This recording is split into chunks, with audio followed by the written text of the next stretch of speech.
What's up, everybody? Welcome to AEW Uncensored. I'm riding solo today. Alan couldn't be with me. He's coming back to the East Coast, and he flew in yesterday, so he wasn't prepared for today to be on the show. Had our buddy was going to join me, but something with the family came up. So I'm kind of riding solo today. Had all kinds of technical difficulties. Hopefully it's not coming through on you guys' end. The way we do the podcast is using Skype, and in order for me to record it for the audio, I had to have two people in, so I literally had to set up another account and put myself in that, in a chat with myself, put it on mute. So all kinds of mess. Probably not going to be the longest episode. I got a couple guys going to be in the chat, they said, so hopefully they could bounce off with me. Just want to thank you all for being here. As always, check us out. Like, share, subscribe on the channel. Hit that like button. Subscribe, hit the bell. All that shit works for the algorithms. Helps us out. Cool, Kenny. Thank you, man. I appreciate it. That's what I was hoping for. Smooth situation. It was a mess trying to get this started here. I literally spent 40 minutes just down to the wire getting it ready. Uncensoredalliance.com. You get all our stuff there. Skype, of course, hit us up. We got a couple listeners that are now on our Skype channel, so that's cool. Twitter, AEW Uncensored, one word.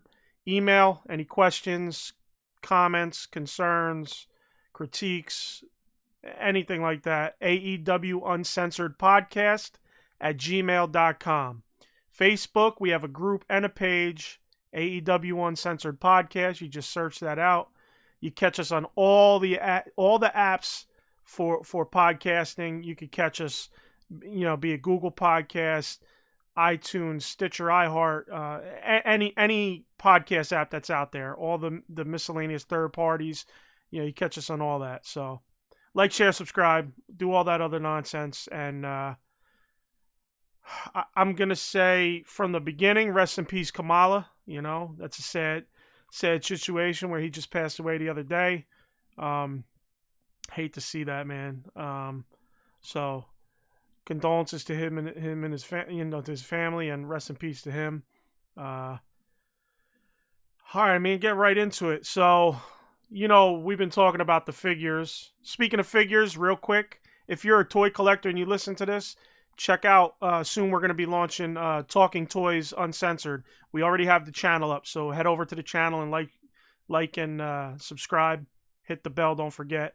So Talking Toys Uncensored, that's going to be our toy podcast where we talk various toys that we're into.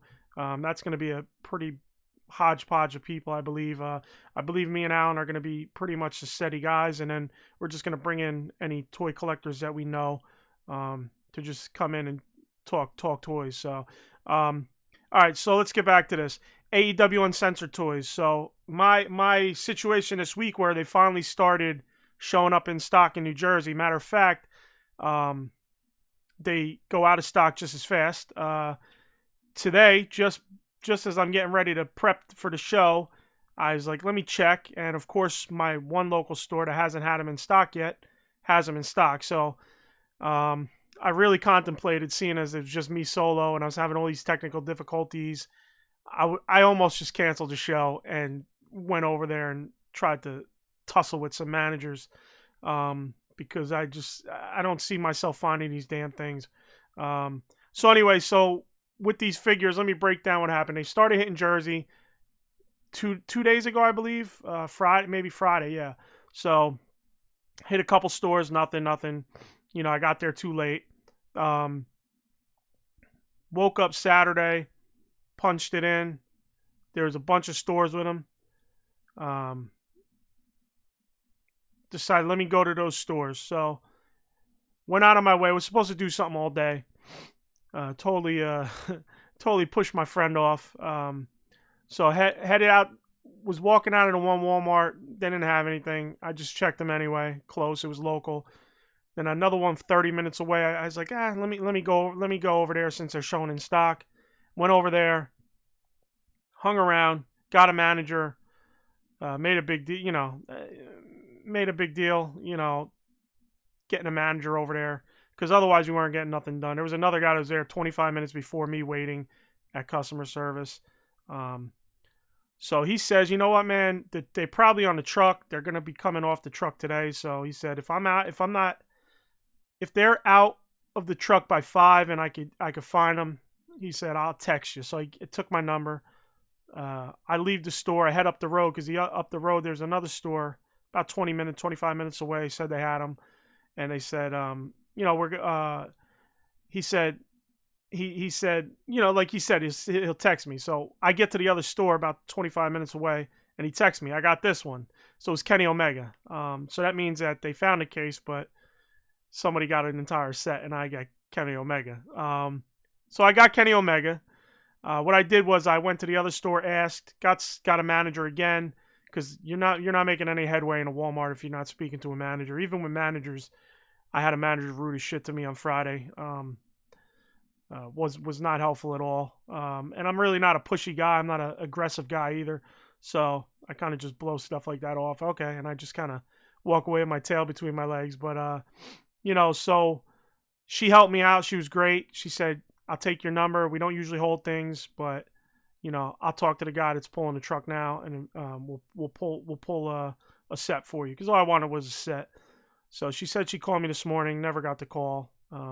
Later that night, anyway, Saturday, me and my buddy that I was supposed to hang out with earlier in the day, we took a ride out since we changed plans, and we checked it out, and they had 3 toy pallets on the floor, and of course the AEW figures were gone.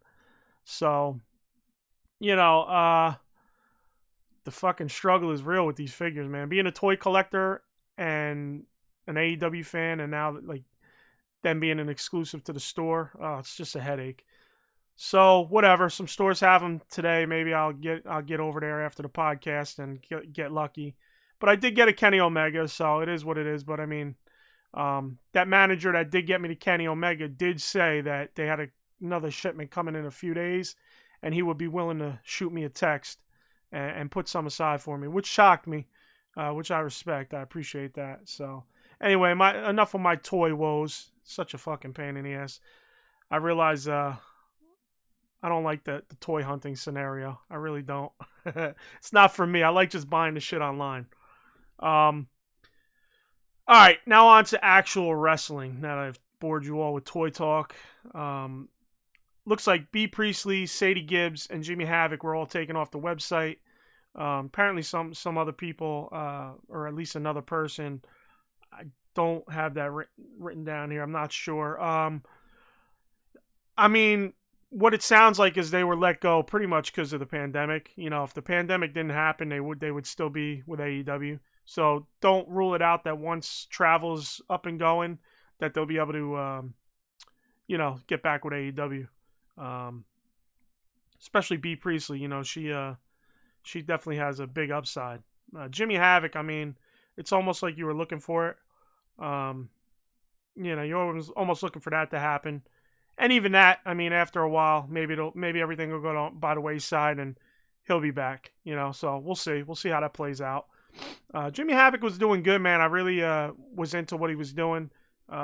He's underrated. People shit on him because he's a junk wrestler. But I really think he had talent otherwise. And he was showing it. I really liked him and Kip together. Sorry, guys. I'm a little stuffy in my nose here, so... all right, let's get on to the Women's Tag Cup. All right. Now, last week was a pleasant surprise for me with the Women's Tag Tournament. This week was fucking god-awful. Okay. Let's talk a little bit. Little and Big Swole versus Leva and Roche Chanel. Couple good spots. Otherwise, it was a pretty bad match. Not a fan of this Chanel woman. I just don't like the gimmick. I think it's too cartoony, too much bullshit.